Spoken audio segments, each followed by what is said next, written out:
Hi guys. അപ്പോൾ നമ്മുടെ electric scooter use ചെയ്യുന്ന ഒരുപാട് ആൾക്കാരുണ്ടല്ലേ.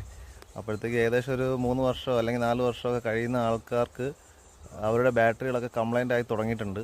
അപ്പോൾ അങ്ങനെ കംപ്ലൈൻ്റ് ആയി എന്ന് പറഞ്ഞിട്ട് നമ്മൾ ആ സ്കൂട്ടർ ഉപേക്ഷിക്കാറുണ്ട്. അപ്പോൾ അങ്ങനെ ഉപേക്ഷിക്കേണ്ട ആവശ്യമൊന്നുമില്ല. ഏകദേശം ഒരു 45-50 രൂപ ബഡ്ജറ്റിനകത്തൊക്കെ അത്യാവശ്യം നല്ലൊരു ബാറ്ററി കിട്ടുന്നതാണ്. അതും ലിഥിയം ഫെറോ ഫോസ്ഫേറ്റ് ടൈപ്പ് തന്നെ കിട്ടും.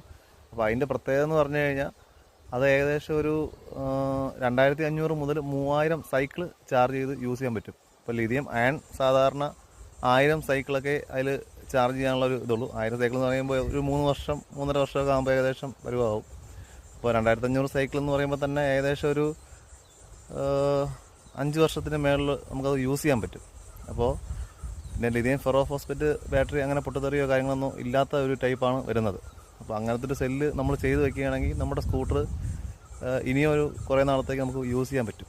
അപ്പോൾ ലിഥിയം ഫെറോ ഫോസ്ഫേറ്റ് ഞാൻ ചെയ്ത ഒരു ടീമിൻ്റെ, അതായത് നമ്മുടെ ഒരു ചേട്ടൻ തന്നെയാണ്. അപ്പോൾ ആ ബാറ്ററി ചെയ്യാനായിട്ട് താല്പര്യമുണ്ടെന്നുണ്ടെങ്കിൽ കോൺടാക്ട് ചെയ്താൽ മതി. നമ്പർ താഴെ കൊടുത്തേക്കാം.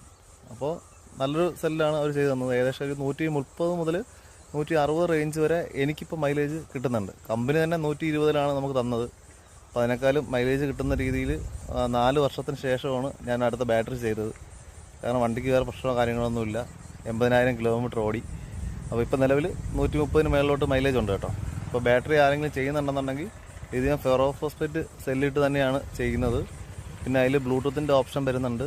പിന്നെ ചാർജർ എല്ലാം കൂടെ ചേർത്തിട്ടാണ് തരുന്നത്. അപ്പോൾ താല്പര്യമുള്ളവർ ഈ നമ്പർ തരാം, അതിൽ കോൺടാക്ട് ചെയ്താൽ മതി. Okay, by.